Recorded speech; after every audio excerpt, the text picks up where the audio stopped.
As we know that the formation of RBCs are in bone marrow. Okay, so bone marrow basically have like two type of cells are there. One is myeloid progenitor cells and one is lymphatic progenitor cells. These are two types of cells. Progenitor basically like they are stem cells, or basically it is divided into two types of cells like granulocytes and agranulocytes. Now in granulocytes, iranoplast, basophil cells as well as neutrophil are present, and in agranulocytes monocytes are present. Now monocytes are further divided into macrophages and dendritic cells. Okay, these are two types, granulocytes and agranulocytes. Granulocytes are further divided in iranoplasts are there, basophils and neutrophils are there. These are basically, iranoplasts are basically a tall parasites that kills tall parasites, and basophils are basically like they are like histamine, they cause inflammation, and neutrophil are basically abundant leukocytes. We'll be studying this neutrophil in detail. These are basically abundant leukocytes.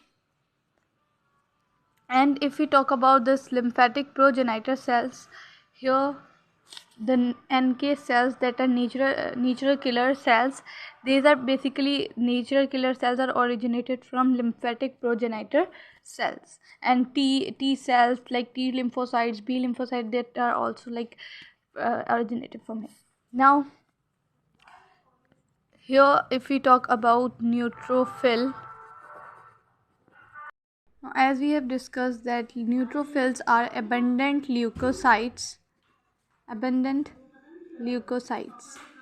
like they make 50 to 70% of WBC, that are white blood cells. They made 50 to 70% of white blood cells, and their nucleus, if we talk about their nucleus, that is non-circular nucleus. Now that means that is not in a circular shape, that is non-circular, and lobes are present in it as well. It is non-circular and lobes are also present in it, like something this two lobes are also present in mature.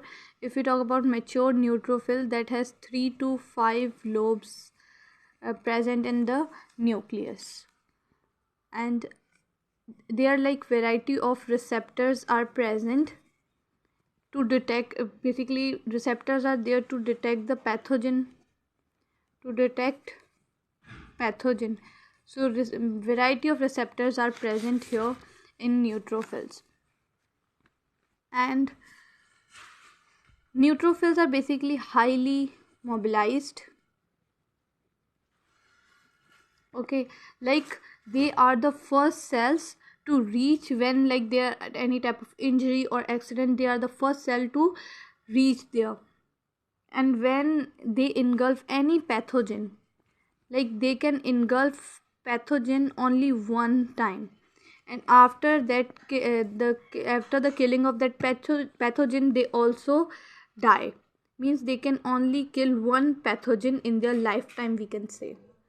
As I said that there are variety of receptors in neutrophil, so these receptors, with the help of these receptors, they trap that bacteria. For example, if we are taking example of bacteria, they trap bacteria there is they are having a variety of receptor. With the help of that receptor they trap bacteria, and in them like food vacuole is present. They store that. After trapping that bacteria, they will kill that bacteria in the food vacuole. That is food vacuole in them, and they will kill that bacteria in the food vacuole and store that bacteria in the food vacuole. Then this food vacuole will attach with the lysosome.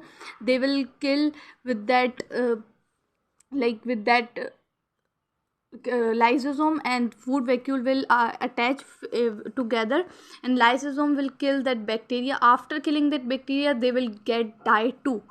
Like as I said, they can only like kill one bacteria, so after killing that bacteria they will also die.